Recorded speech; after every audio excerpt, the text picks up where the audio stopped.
Paul Barrett, the author of the new book Glock, The Rise of America's Gun, and it charts how the Glock started off as a gun manufactured in Austria by somebody who wasn't even a gun manufacturer. It was used by the Austrian army, and then it became very popular in the United States among law enforcement agencies, in movies, and on the street. So, Gaston Glock. If you're just joining us, my guest is Paul Barrett, the author of the new book Glock, The Rise of America's Gun, and Barrett is also assistant managing editor and senior feature writer at Bloomberg Business Week. Now, you recently went to the big annual gun and ammo trade show in Las Vegas, and we knew that you were going there, and we asked you to send us some of the literature that you found there. Right. So, in the catalog for the trade show, there was an auction to raise funds for the Hunting Heritage Trust, and one of the two guns being auctioned was what is now officially called the Glock Statue of Liberty gun. It's the original Glock 17, and let me read from the catalog. It features an intricate hand-engraved tribute to the Statue of Liberty. This theme was selected to recognize the company's 25th anniversary and coincides with the 125th anniversary of the Statue of Liberty. The high bidder will also receive a hunting trip with Glock spokesperson Arlie the Gunny Ermy, as well as a framed drawing of the original Glock 17. I just find it really interesting that somehow the Glock is being equated with the Statue of Liberty. Fascinating, and just one more illustration of what we've been talking about in this entire conversation, of how deft Glock is as an Austrian company, as a foreign interloper, associating itself with American imagery, American values, and so forth. The hunting trip with Arlie Ermy, people may not know him by name. He's the actor and commercial spokesman who is most famous for being the sadistic drill sergeant in Full Metal Jacket, a very, very memorable performance. This is a guy, if you see a picture of him, you recognize him right away. This is Glock's spokesman. He is certainly one of the most popular figures at all industry events, so the fact that Glock lands him as their face and voice is crucial. The fact that Glock itself is selected to be the handgun of the show, the gun that the American gun industry is going to auction off and focus all this attention on. This is just free advertising for the cost of a single pistol, which, believe me, to Glock is not very important. Moreover, I can now report to you that the auction is done, and the winning bid for that Glock was $15,000.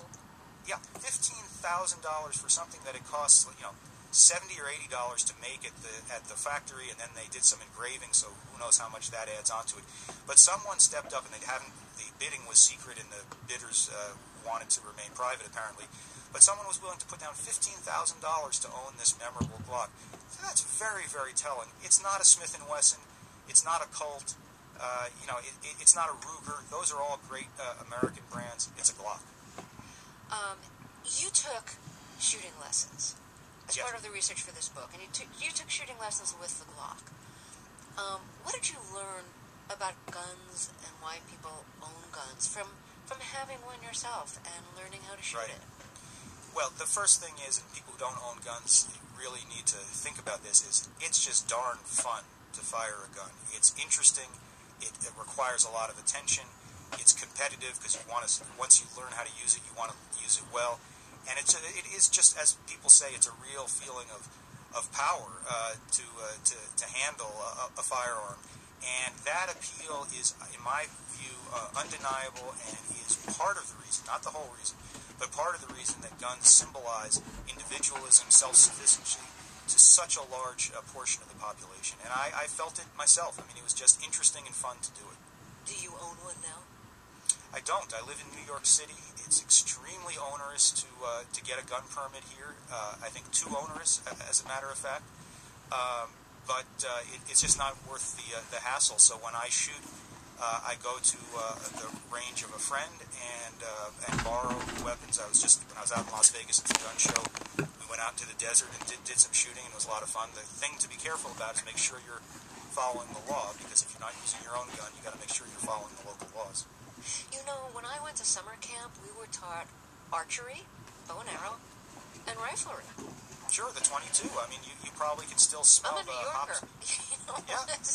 No, but that's the thing. I mean, guns are completely woven into American culture, and the sound of the 22, which are very, very small rounds, spattering against a target is what many people grew up with at summer camp. I mean, my dad, participated in the rifle team in his high school, DeWitt Clinton High School in the Bronx. I mean, there was a rifle team that practiced in the basement.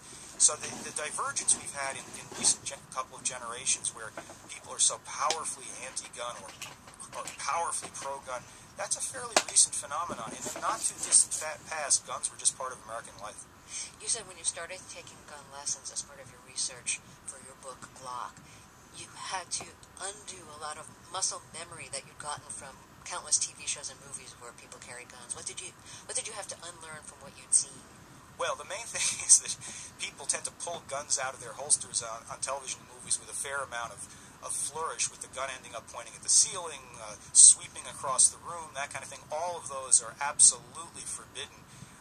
You're supposed to move rather robotically and always keep the barrel pointed only at what you intend to shoot, and in fact what you intend to destroy.